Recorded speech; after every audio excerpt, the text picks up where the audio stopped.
Hello all. అందరూ ఎలా ఉన్నారో కామెంట్ బాక్స్‌లో కామెంట్ చేయండి. అసలు మర్చిపోకండి. Welcome to my channel all things Sanju.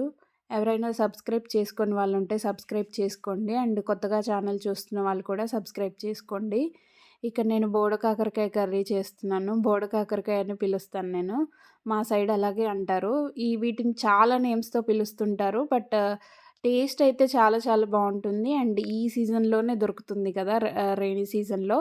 అప్పుడప్పుడు నార్మల్ సీజన్స్‌లో కూడా దొరుకుతాయి. బట్ ఇప్పుడైతే ఎక్కువ కనిపిస్తాయి అండ్ ఎక్కువ తింటుంటాం కదా!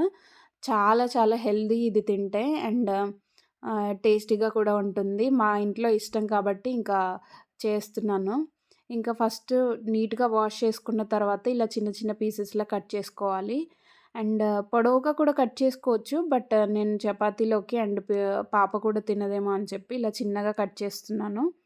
స్మాల్ పీసెస్‌లా కట్ చేసుకుంటున్నాను. ఇంకా ఇవి ఒక పావు కేజీ తీసుకున్నాను. ఇంకా వాటిని నీట్‌గా వాష్ చేసి కట్ చేసుకున్న తర్వాత కర్రీ ప్రిపేర్ చేసుకోవడమే. మీలో ఎంతమందికి ఈ కర్రీ అంటే ఇష్టం కామెంట్ చేయండి. చాలామంది ఇష్టంగా తింటుంటారు. కొంతమందైతే అసలు టచ్ కూడా చేయరు. నేను కూడా చిన్నప్పుడు అసలు తినేదాన్ని కాదు. కాకరకాయ అనే నేమ్ ఉంది కదా! సో, ఇది కూడా చేదుగా ఉంటుందేమో అని చెప్పి అసలు తినేదాన్ని కాదు. ఒకసారి తిన్నాను. చాలా నచ్చింది. ఇంక అప్పటి నుండి ఇంకా రెగ్యులర్‌గా తింటూ ఉంటాను. ఇంకా ఫస్ట్ పాన్ తీసుకొని ఆయిల్ వేడెక్కిన తర్వాత, ఇంకా అందులో పోపు దినుసులు యాడ్ చేసుకొని, ఇంకా ఆ తర్వాత ఆనియన్ యాడ్ చేసుకున్న తర్వాత ఫ్రై చేసుకోవాలి. ఇలా ఫ్రై చేసుకున్నాక కొంచెం జింజర్ గార్లిక్ పేస్ట్ వేసి ఆహ్, జింజర్ గార్లిక్ పేస్ట్ కూడా ఫ్రై అయినాక కాకరకాయ పీసెస్ యాడ్ చేసుకోవడమే. ఇంకా ఇది ఫ్రై చేసుకుంటున్నాను. జింజర్ గార్లిక్ పేస్ట్ చాలామంది అవాయిడ్ చేస్తూ ఉంటారు కదా! కానీ రైనీ సీజన్‌లో ఇది తీసుకుంటే చాలా మంచిది. అండ్ హెల్త్‌కి కూడా మంచిది. అండ్ టేస్ట్ కూడా ఉంటుంది కదా! ఇంకా ఆ తర్వాత టర్మరిక్ యాడ్ చేసుకుంటున్నాను. టర్మరిక్ యాడ్ చేసుకున్న తర్వాత ఇంకా కాకరకాయ పీసెస్ కూడా యాడ్ చేసుకుంటున్నాను. కాకరకాయ పీసెస్ యాడ్ చేసుకున్న తర్వాత నీట్‌గా కలుపుకోవాలి ఫస్ట్. నీట్‌గా కలుపుకొని ఇంకా క్యాప్ పెట్టేసుకొని కొద్దిసేపు అలా వదిలేయాలి. ఒక 2 మినిట్స్ అలా వదిలేసిన తర్వాత మళ్ళీ కలుపుకోవాలి. ఆహ్, యాక్చువల్‌గా కొంచెం ఫ్రై చేసిన తర్వాత వేస్తేనే బావుంటుంది కారం. నేను రెగ్యులర్‌గా అయితే వేసేస్తాను. బట్ కొంచెం ఫ్రై అయిన తర్వాత వేస్తాను దీనికి. ఇంకా ఒక 2 మినిట్స్ తర్వాత ఇలా కొంచెం మగ్గుతాయి కదా! ఇంక అప్పుడు కారం అది యాడ్ చేస్తాను. ముందే కారం వేస్తే కింద మాడిపోతుంది కదా! సో, అందుకని కొంచెం ఫ్రై అయిన తర్వాత కొంచెం చిల్లీ పౌడర్ యాడ్ చేశాను. అండ్ సాల్ట్ కూడా యాడ్ చేసుకుంటున్నాను. ఈ చిల్లీ పౌడర్ ఏసిన తర్వాత మాడిపోతుంది. సో, అందుకని ఫస్ట్ కొంచెం ఫ్రై అయిన తర్వాత ఇంకా సాల్ట్ కూడా యాడ్ చేసుకొని, ఇంకా ఫస్ట్ కొంచెం కలిపేసి ఒక క్యాప్ పెట్టేసి ఒక 2-3 మినిట్స్ అలా వదిలేయాలి.